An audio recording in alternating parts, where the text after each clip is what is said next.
Adina ang programa nga magpapaangbitin impormasyon may pagisumpay Information and Communications Technology. Ang programa nga magahatag inulagway hiunong han ICT.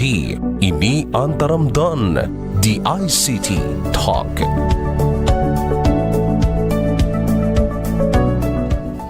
Maupay nga adlaw, gulo, Eastern Visayas, igkasi ko mga waray nun nga Taclobanon. Aadinaan pinakabago nga programa nga papasabot partihin ICT. Inian, the ICT Talk. Ako po hi Matthew Antoniayes. And ako po hi Liza Sidro, tikang di ICT Regional Office 8. Live kita yan natin di PRTV 12 na nababatian ha radio station FMR 100.7. Live gihapon kita via Facebook page itong DICT Region 8, FMR 100.7, ng PRTV Tacloban and YouTube channel. Okay, before anything else, we'd like to greet our Regional Director, Sir Felix Estabanao Jr. and the heads of Admin and Finance Division and the Technical Operations Division, as well as the provincial officers and project focals, and also hello to our colleagues at the DICT Regional Office at the different provincial offices. Yes, shout out sa lahat ng nanunood and na nakikinig sa amin from DICT and for everyone at home, wherever you are. Yes, our listeners and audience. Yes. Mga mamaratingan ng magkirita.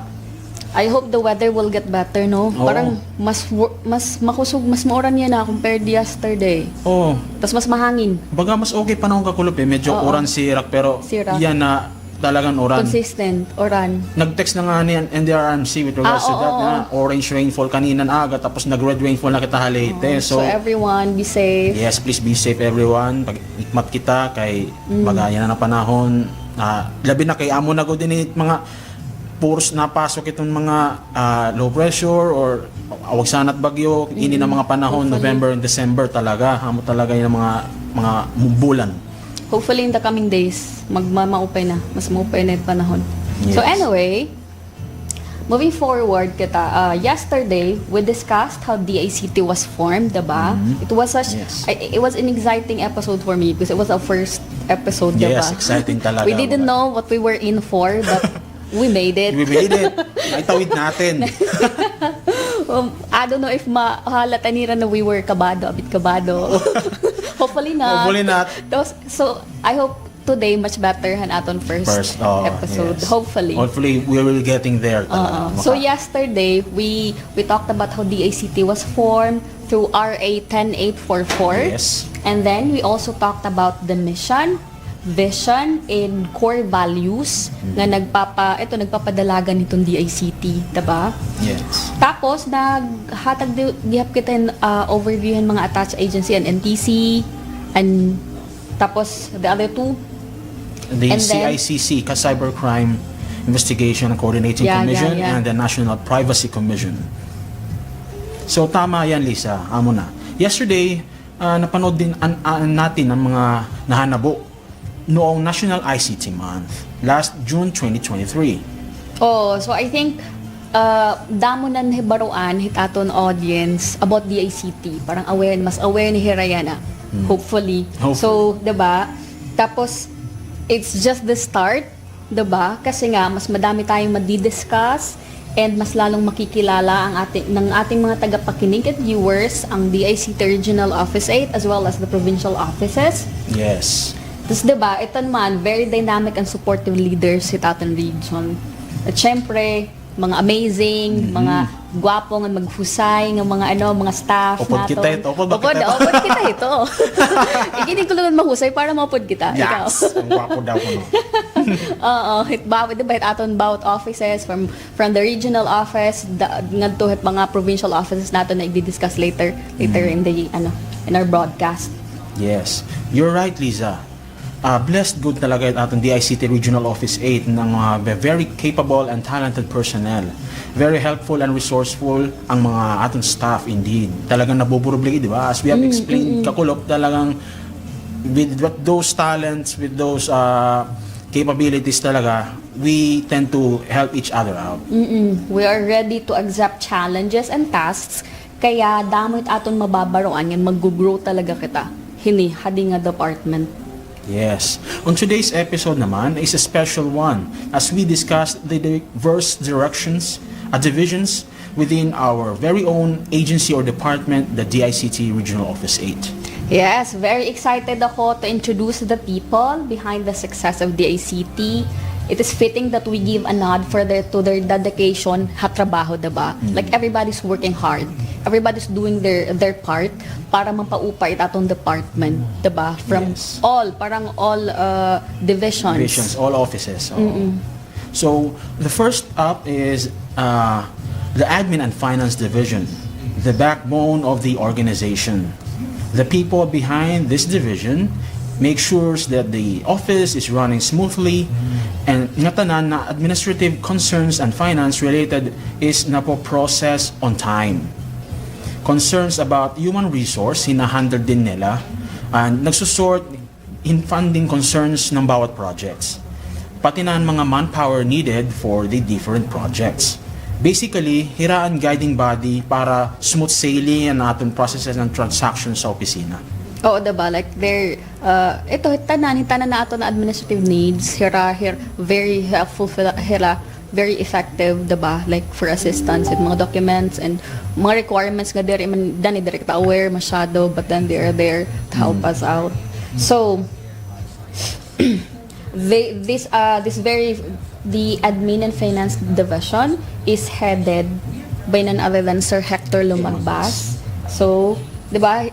He is assisted naman by the admin staff, Ma'am Melanie, Ma'am Alma, and then we have Ma'am Lizelle, Yes. and Ma'am Janina, Ma'am Bregali, and our legal officer, Sir Icon Lopez. So they are the people who make work easier because they deal with everything admin and finance related.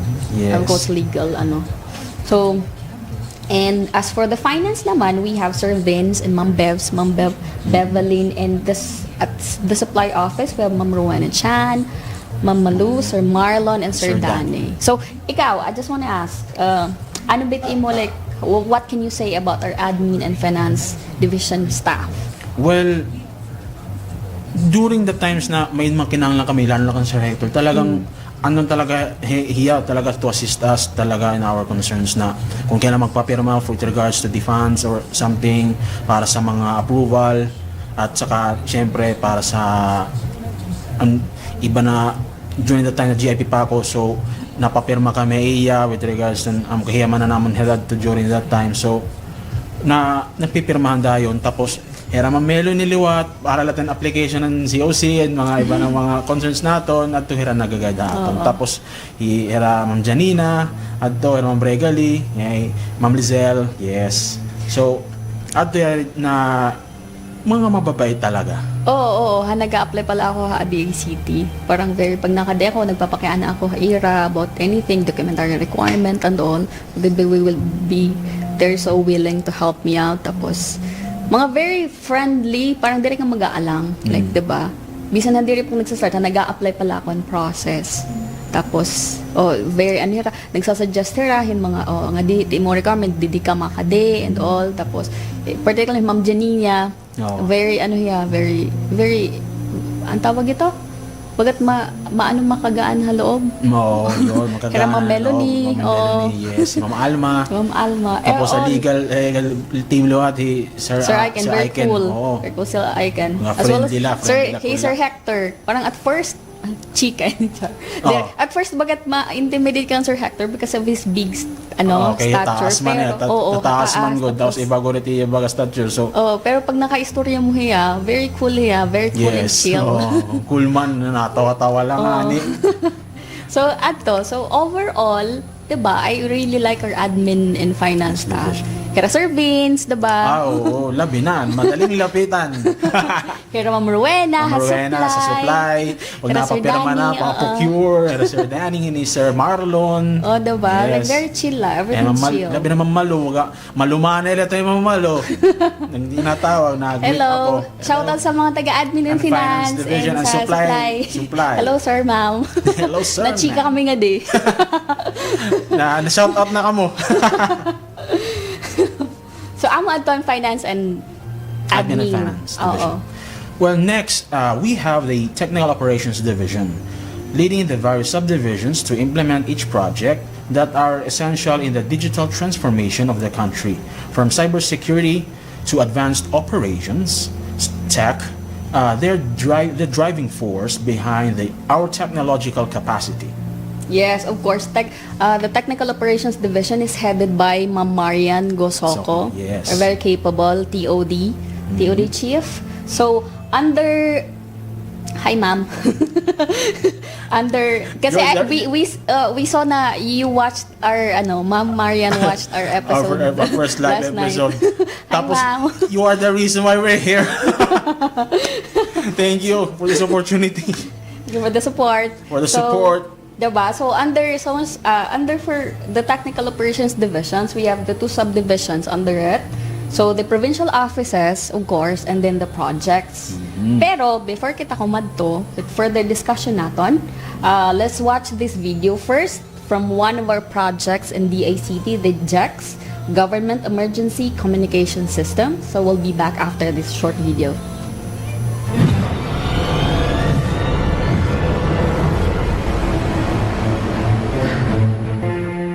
Located in the Pacific, where warm sea surface temperature and humid atmosphere conditions are present, the Philippines is bombarded with approximately 20 typhoons every year. One of the most powerful tropical storms ever recorded, Typhoon Haiyan, locally known as Super Typhoon Yolanda, laid waste to the Visayas group of islands, which is home to 17 million people. With maximum speed of over 300 kilometers per hour, it caused significant losses of livelihood and properties. It took the lives of 6,300 people and left a total damage cost of about $5.8 billion. It also left a trail of devastation on communications infrastructure. In Tacloban, over 230,000 people were unable to call their families and collect updates on government response. Due to lack of manpower and emergency ICT equipment, responders struggled to disseminate vital information to decision makers to help in strategizing the actions and assistance needed. The impact of Typhoon Haiyan highlighted the gap in connectivity among people. From this desolate event, the government recognized the importance of investing in ICT that are both rapidly deployable and resilient. To strengthen the government's capacity for disaster mitigation and response, the Department of Information and Communications Technology, or DICT, collaborated with the World Food Program in launching the Mobile Operations Vehicle for Emergency or MOVE. The MOVE is composed of several sets of rapidly deployable communication systems that are integrated into specially engineered vehicles.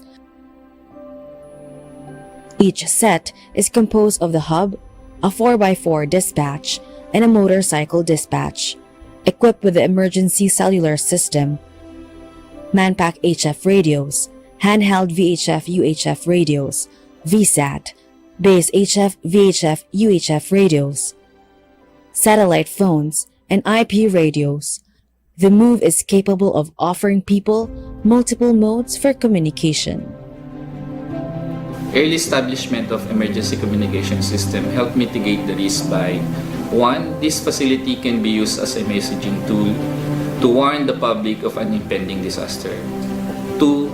This facility can also be used as surveillance tool to assess the terrain and identify the hazardous areas. 3. Information from this facility can help local government units prepare for necessary manpower and resources. 4. It can also be used as a backup communication medium when all the commercial telcos are down.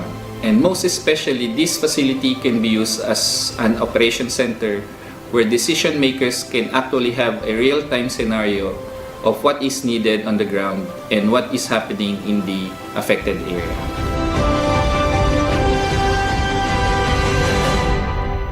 Fast forward to December 16, 2021. Typhoon Rai, locally called Super Typhoon Odette, hit the central and southern Philippines, causing damage to infrastructure, agricultural land, fishing communities, and livelihoods. To help with the government's response, 3 movesets were deployed to affected communities.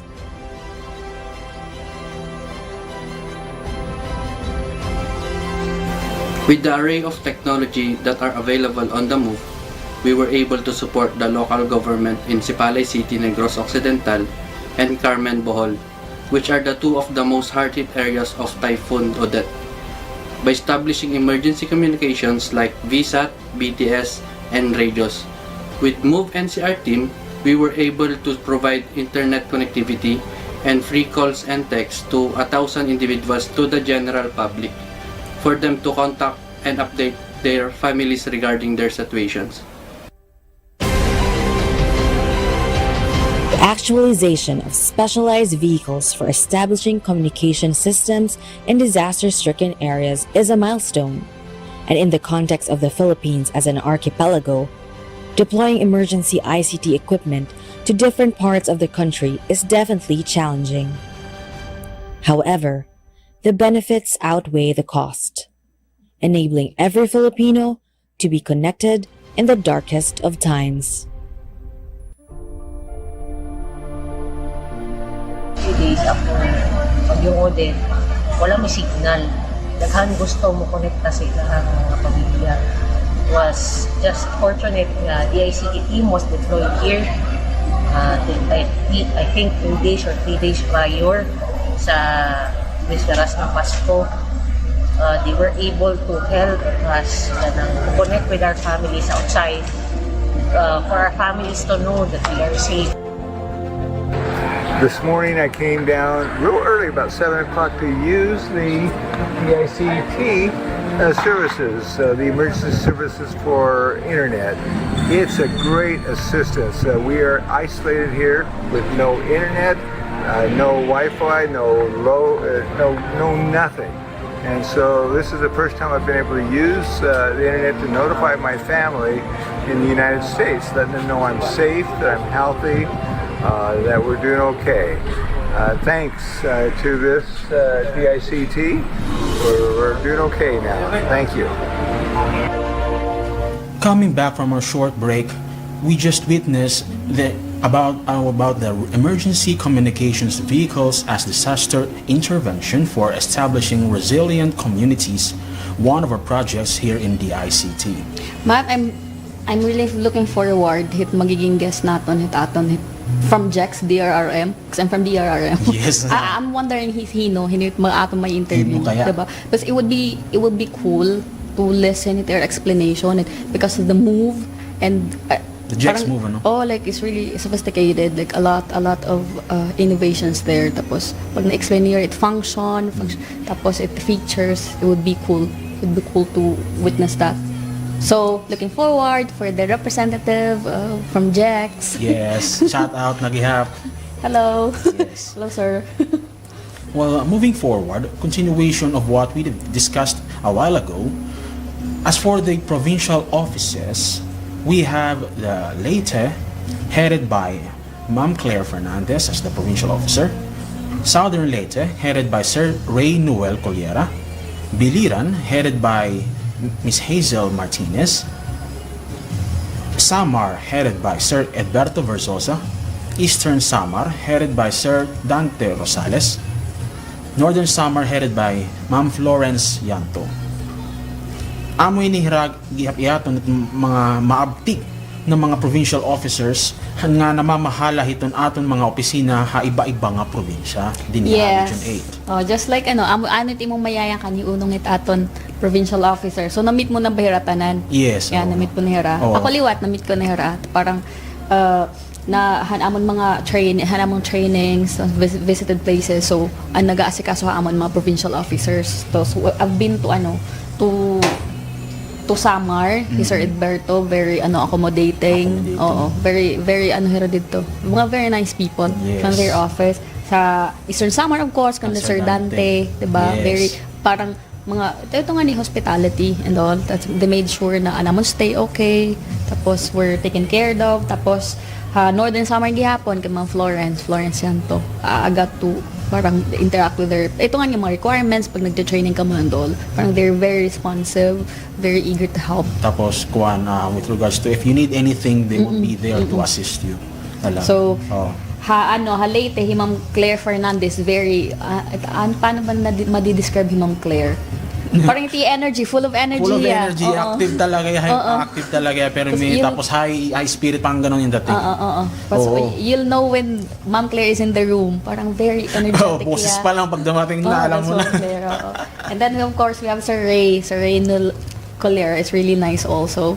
Parang, ikaw, I haven't got parang lot of chance para maka-istorya ni Sir Ray. Kaya iba kasi nga tingin kumanto sa Southern Leyte. Pero, I think it's nice. It's nice yes, naman. oo. Kaya man, minsan nga, nagjo-joke pa galito niya. Kay one time na nagpa-arrogate ito niya Bulaga with regards to record a video for the, for an event Southern Leyte. So, nagjo-joke lang na napabulig pero naglalambing lang ganun siya. Ang wala ito si Sir Ray, pero cool yan, cool.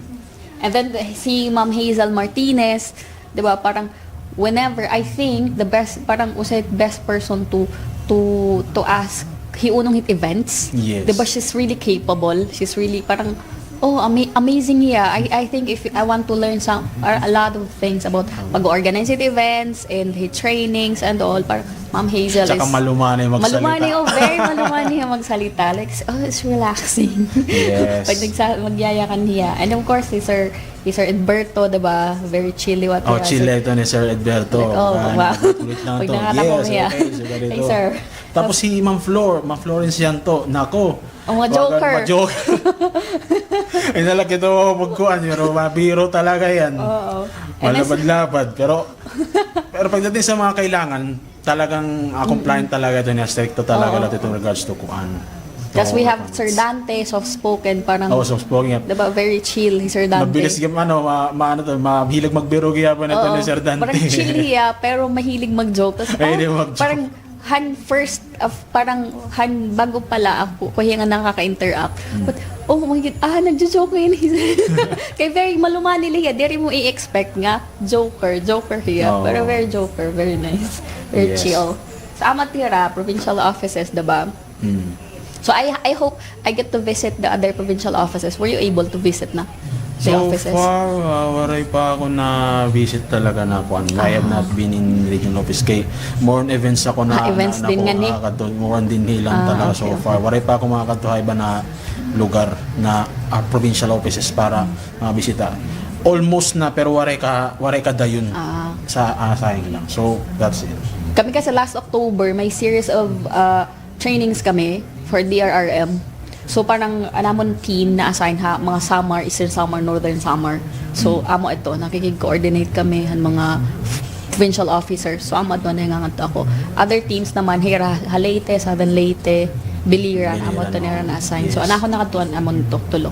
Na-interact ko ng tulong. Pero adi nga tulong ang mga provincial officers. Bisan wari pa ako makakaduha era offices na kaka-interact ko man hiya mga office pag nakadaw. 'Di ba kay madalas man hiya opisina. Oo, kay tingkad to man with regards to kung may kinahanglan na events or inang lang mag-report sa office talaga. Or may meeting, yan. Pag may mga meetings. So, nakakadun talaga ito nira. Tas flag ceremony. I always see Sir Ray, mga provincial officers. Yes, oo. Pala, Miss Florence, nakakadun talaga pag sa flag ceremony, every Monday na flag ceremony. So, that was for our provincial officers. So, this time, we will introduce na the different project. This is a sort of overview pa lang kasi nga we're expecting guests, the focals to explain the projects more elaborate pa. So we will introduce the different projects being undertaken by DICT Region 8 and provincial offices. So yun nga, hopefully yan mga focals or representatives na maalam makaka-represent nga kay Heriton perfect na tao para mag-explicar. Although we can say parang we can tell our viewers parang just lang up to the narrow details talaga.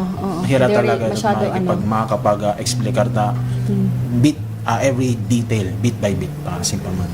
Pero anyway, yun nga, yan na naadlawngan and masunod na episode tatagan natin somehow pahapyan na insight itong damo nga mga project.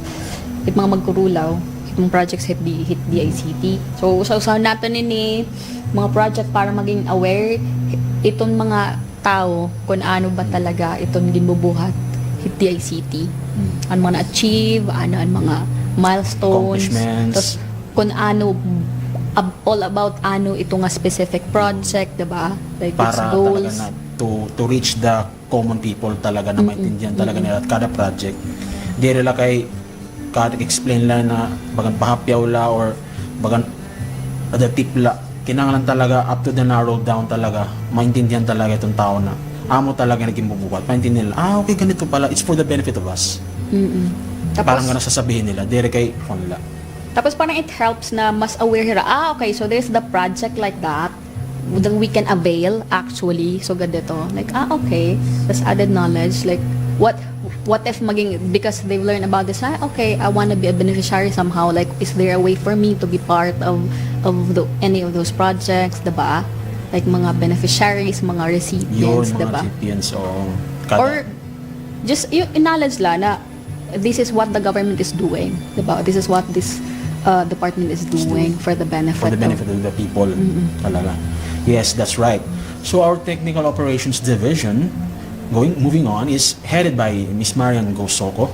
The TOD has adapted the CHIP conceptual framework, which serves as a strategic guide to improve the digital readiness of the Philippines as well as maximizing the potential of the digital economy. Yes, that's right. The CHIP framework na imo mention nga adapted the ICT means connect, harness, innovate, and protect. So under connect, we have the free Wi-Fi for all, and then we have the GovNet, and then for harness, we have the ICT Industry Development Bureau or IIDB, and then we have the IBPLS, ICT Literacy Competency and Development Bureau, ILCDB, and then of course the free Wi-Fi for all under that as well. And then we have the innovate. We have the IIDB, IBPLS, Vaccine Information Management System, and protect. We have cybersecurity, Philippine National Public Key Infrastructure. So amo inihiya ang mga project na aton tatagan a bit of explanation, diba? Before we have our guests. Okay, moving on to the projects. Under TOD, we have the free Wi-Fi for all, the iGov Philippines or the Government Network GovNet, National Broadband Plan, Integrated Business Permits and Licensing System or the IBPLS, ICT Industry Development Bureau or IIDB, the Government Emergency Communication System or the GECS, Vaccine Information Management System or the VIMS, Cybersecurity, Philippine National Public Key Infrastructure or PNPKI, and the ICT Literacy Competency and Development Bureau or the ILCDB. Oh, damo, diba? Damo nga project. Damo ulit na project. Damo itaton magiging topic. Yes. So, itaton yan na buhaton, diba? Maghatag kitang short explanation to so far accomplishments. Ikaw, Matt, because me, I'm from JEX, DRRM. Yes. Itakon under kundi na ako nga project na belong. Ikaw? Nakuha na ko before IIDB. IIDB, okay. Yes, okay, so. Tapos yan a different? Yes, different. Different, no? Okay. Next B. So, amo ito, magkaiba kami yung project. Yes, magkaiba. Pero parang nag-join force for this. Collaboration is the key. Nag-join force kami for this radio broadcast. So, let's start. We will briefly discuss what these projects are, all about and their accomplishments so far. So, for free Wi-Fi for all, nabubulol ako. Okay. Free Wi-Fi for all Yes. is headed by the very capable engineer Gualberto Jr. So, the free Wi-Fi for all provides free public internet access program and aims to accelerate the Philippine government's efforts in enhancing internet accessibility for Filipinos so that economic, social, and educational opportunities will be bolstered and the growing digital divide can be bridged. So amo ini like parang to reach the common people. Oo, the common people, diba? Because internet is really I think it's would you agree that it's like a necessity na? Yes, Internet necessity is a talaga. necessity? Oo. Like the water supply and parang the energy. No one can leave the internet now. Will live without internet now talaga kasi labi na nag-pandemic. Di na kaya face to face. Nauso na ang mga virtual meets. Tapos mga transactions, ang mga cashless system na e-wallet. Tapos ordering, tapos shopping. As to name the few of the Parang pandemic na emphasize a need for Yes. for connectivity, internet connectivity. pati nga yung online schooling. Amay itong pinaka dito mo na feel na we need internet connection from bisan nga in, diba? Amay iba nahihirapan mag-cope kay diba waray connection, mahirapan signal. Oo. That's why I think for me personally, it's a necessity to have an internet access. Diba? Especially if nag-aaral ka and nagbe-business ka or just to connect with your loved ones. At with harayo, diba?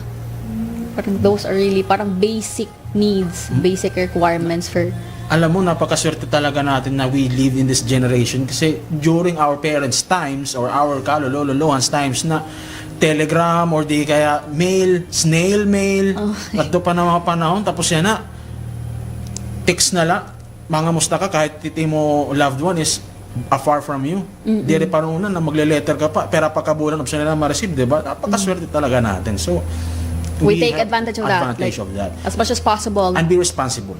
Responsible, safe use of the internet. Yes. Diba? Parang people of all ages kasi ginagamit ito, diba? May danganing mga lola na nagti-TikTok, it's so fun to watch. Like, diba, may feature mga TV shows, like, parang it's a sort of their way of relaxing, of, diba, like, it era vitality na tawag na maintain hit mga parang people at old age, bisan, diba usually pag nayakan, pag tigurang na, pag old na, there na nakakaano technology, no, not this They're not behind. not this era. Yes. Diba? Nagka-catch up. Nagka-catch up, nag-a-adapt. Nag-a-adapt. That's the most important thing. Kasi nga very talaga hiyala. Like, ang tawag ito, malawak na talaga. It's sakop hit internet. Yes. Like almost everyone, 'di ba? Almost. Tas especially social media. Filipinos are big on social media. 'Di ba? Old, young. Mga basta tanan na yung social media. Waray biha sing paman, waray biniha ito. It's all. Di mo alam. Ibig sabihin biniha, waray pinili. Malaro na minaray. Waray nga takloban? Waray ito nga. Di ko maram kung may deton din na takloban na word. Pero hamon ito ito halapas. May ito. Biniha. Oh, sorry. Sorry for the listeners na mamarating ang magkiritan word. Natawag kaya po na kung sinabi ko yun. Ano ito? So anyway, naano na kita. Okay, nahira yun. Okay. So, free Wi-Fi for all. Amoy niyan RA 10929 of 2017, Free Internet Access in Public Places Act. So, amo ini ang nag-mobilize free Wi-Fi for all. Nabubula lang ito yung free Wi-Fi for all. Practicein mo yan. Free Wi-Fi for all. Dire pa tan mahuhuman. So, damo ini nga discussion pa naman. So, eto, gin-develop and implemented by the ICT, diba? Yes. With the power RA 10929, the Free Internet Access in Public Places Act. So, primary goal is to provide free internet access all over the country, particularly in public places. Okay, yes. Ta mga free Wi-Fi, parang, at least, diba, if it's the government offering free Wi-Fi connection, you'd be may perhaps diba, it's safer, I think, because diba parang usan na reminder is you don't connect to you don't connect to public Wi-Fi like kasi sa mga coffee shops, mga sample or airports, mga may dapat ito ikaw kay IT ka man na may dapat ito reminder nga sugad like or it's safe to connect with mga free public Wi-Fi. Free public Wi-Fi, may dagad na limit niya so far as I'm concerned, as I have known, na parang may da kasi itong mga regulation na iti mo device. Na-connect mo sila na this is a public place, tapos are you sure you want to connect to this network? Parang gano'n. Pero pag kanang free wifi for all, may reton security, oo. may Kay endpoint kanan, security. basta ka ng government, Yes, diba? oo. Rest assured Yes, assured. na we're safe. Yes. Diba? Oo. So, ito, an availability han Wi-Fi, ha basic education institutions, so diba, mga schools. Tapos, state universities and colleges. Importante, diba, pag ha-school talaga, kay, I don't know how you'll get by kung waray ka internet. Pag I don't know, kay may ihan naman akong graduate, pero diba, pag yan na ba, student ka, like how would you cope? How would you get by kung waray ka internet access? Yes. Diba, the very simple na, may GC, ito yung classroom, ito yung grupo. Tapos may niyo magkinahanglan niyo mag-Zoom Meet or mag-Google Meet. So, di ba, kinahanglan niya po nito mga collaborations with the projects. May Google Drive niyo with regards to uploading the folder in the cloud. Pag may projects ka mo, more on digital na talaga yan, bisan assignments na eh. So it's a good thing, diba? Availability of Wi-Fi at these institutions, state universities and colleges, and even public hospitals, diba? So it's important as well. And then rural health units, diba? Yes. That's another great place na may ada free Wi-Fi. Tapos airports and seaports, terminal, and then among others. So adto an brief on free Wi-Fi. So basically availability of Wi-Fi in public places, diba? And doon mga institutions ka ako na mention. So before we proceed on what are the accomplishments of our free Wi-Fi project, we'll have this short video from one of the ICT's projects, JEX. O, ano kota kita JEX? Kota sa JEX talaga. makikilala na talaga. Sige lang, masasabot ka ba, ito na, masiring mga magkirita or mga mamarati, ito na JEX, pero may naman laaw. Pero alalaman nyo gyapon kay labi na yan na ini ng mga panahon, pag God forbid, ayaw naman kita ito, no, na ito may mga bagyo talaga, may mga calamities, amo talaga ito na una na ma-responde. Along with the rescue team, yung DRM, along with the mga soldiers and mga BFP, di ba? Itong mga LGU about emergency team. Response team. Emergency response, yan. So I'm in here, the Government Emergency Communication System. So this is a very informative presentation. I hope you enjoyed this one. So stay tuned and we'll be back after this short video.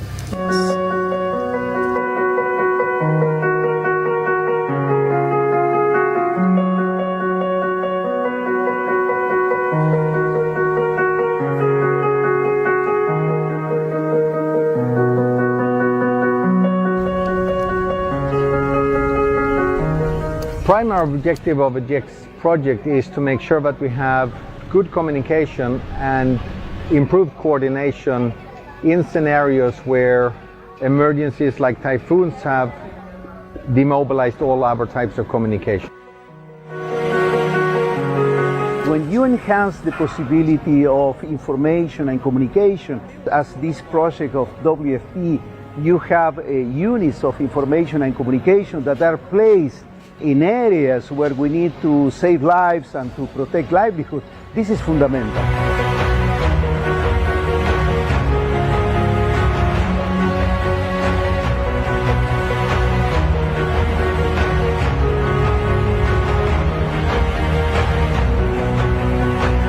Whenever there is a man-made or natural disaster, the knee-jerk question is there communications? So that we will know who has no electricity, who has no food, who have been deprived of basic services. This is a collective effort to provide borderless communications during critical times.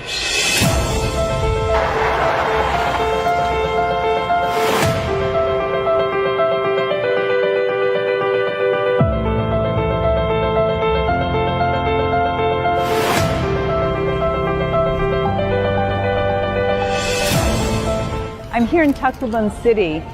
8 years ago, Typhoon Haiyan devastated the city and devastated lives of so many people forever. It's a grim reminder of how climate change and climate crises can happen in just a second, and the need to be more prepared than ever.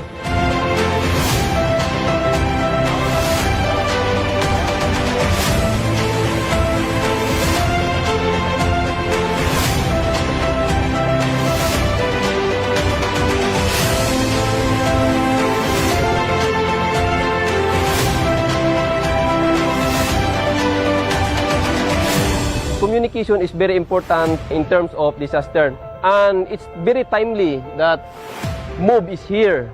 It will help sa PNP to expand its coverage to interconnect with the other agencies.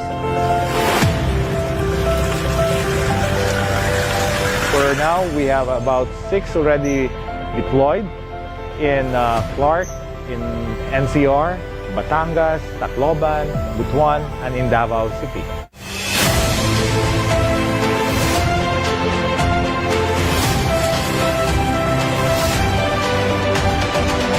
So this kind of partnership is one that we would like to replicate. We would like to create more of these sets, and we would like to help the government in other ways to help have better emergency response.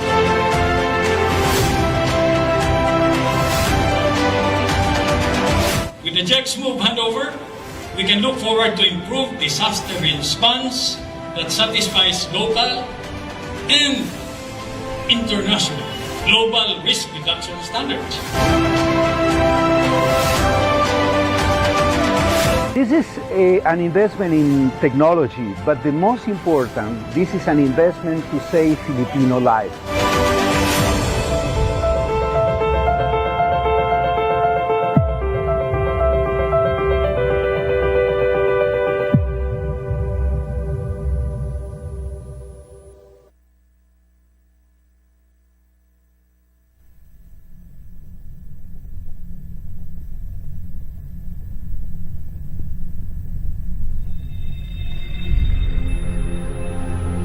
In the aftermath of a disaster, infrastructures may be partially damaged or completely inoperable, causing mass outage of electricity and vital communications facilities.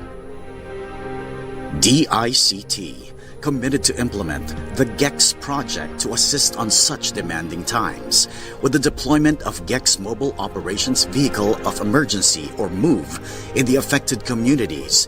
The GEX MOVE Hub is established first in the nearest safe zone from the incident site to provide connectivity to government offices and responders. The MOVE Hub can use an array of technologies to provide immediate telecommunications for the facility. This asset can now be used to assist in the delivery of vital government services in disaster-stricken areas. The GEX MOVE dispatch can now be sent to Ground Zero, extending the reach of the hub. Depending on the difficulty of the terrain, a GEX MOVE personnel can be equipped with a mobile communications equipment and reach access limited sites using an off-road purpose-built motorcycle. Once all commands are in position, personnel may now start collecting data through aerial surveys, live video feeds, and still photos. The data collected is then sent to the MOVE Hub for collation, processing, dissemination, and repository. Getting the right information and at the right time to formulate well-thought-out decisions achievable using the GEX Disaster Risk Reduction Management Information System, or DRR-MIS, enabling the incident commander better situational awareness, personnel coordination and management, and resource monitoring and allocation. It is the government's agenda to have GEX MOVE pre-deployed in key locations and disaster-prone areas across the country, gearing to become always ready to respond in these challenging times. The DICT GEX project, strengthening unity through the use of ICT for a disaster-resilient Philippines. Coming back from our short break, we are gonna dive into the accomplishments of our free Wi-Fi project to continue. Well, the accomplishments of the free Wi-Fi for all 76 active free Wi-Fi sites, 32 DICT UNDP SUC sites, 26 region-initiated sites, and 17 partnership with Telecom, 22 sites inspected and access points tested. Oh, so madamo-damo na ito, no? Yes. I'm wondering kung ngayon nakutob adto uncovered sa to ng mga projects, 'di ba? Oh. Parang it would be interesting to know kung hain na ha regionate adto ng mga na-cover Yes. So, diba, pag nag-guest kita from free wifi, so, SUC. So, mga state mga universities and colleges ini. Kung hain na banda, tapos hain pa itira target, diba? Mga near target numbers and near target places na ma-implement adto na na projects.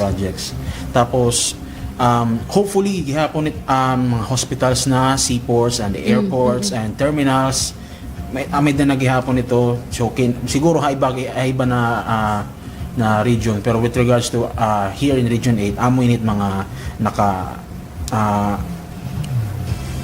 accomplishment na na-establish na. Okay. So looking forward to that, diba?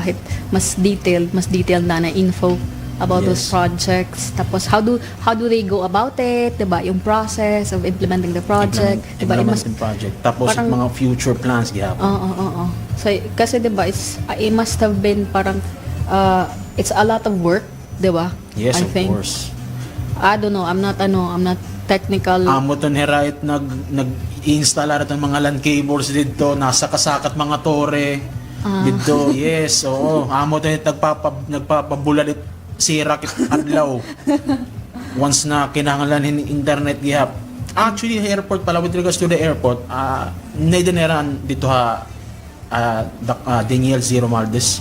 May danera? Amo nag-install ng free wifi dito. Naalala ko kasi nabalitaan ko itong nagkumatera. Nag-install hera do way back, it's either May or June ba kung di ako nagsasayo. Pero nung may dako lakat gihapon na napagkadto ko Manila, nakita ko ito na pag-check ko na akong cellphone na nila. Uy, free wifi for all. So, amo na, ito na nga yes, talaga implemented. So, mga napakaduha kuan, airport, tama, Daniel Zero Maldes, Tacloban Airport. So, makikita to niyo kanang public wifi for all. Amo to nito nakikita. Amazing. Yes. So, kaya pag waray ka load or naubusan ka load, at least may internet connection. Yes, especially pag nagta-travel ka. Diba, very important communication. Yes. For example, if you're traveling for work, for diba, o kainan masunduha imo, something like that, communications yes, importante really. Talaga ito. It's a must na talaga. Wherever you are. So it's a good thing na may at least may danakyan na maaram na place. Okay, yes. Airport. Kanto ka na airport. Para makakonect ka na. Airport. Tutuyuan mo gud talaga. Mga to ka airport, anay. Wari ka nga daw ko opisina mag-connect, no? Kada mo nga pwede kunin ka na opisina. Opisina pa, dito ka pa makanto. Balay mo, may lakat ngayon. Kailangan mo mag-plane. So, dito, connect ka na. Para problema. Di ba? Ayos na ito. So anyway, magta-time na kita. Oo nga. Time check. Naabutan kita. So, amo laad to anay, mga kasangkayan. Yes. So, thank you very much for tuning in here with us with the ICT. So, catch us on our next episode, same time, through PRTV 12, FMR 100.7, and Facebook page of the ICT Region 8 and PRTV Tacloban. They got also the Facebook page and then the YouTube channel. Okay? So that would be all for us for now. See you next time. Take care, everyone, and keep safe. And God bless everyone. Okay. Bye.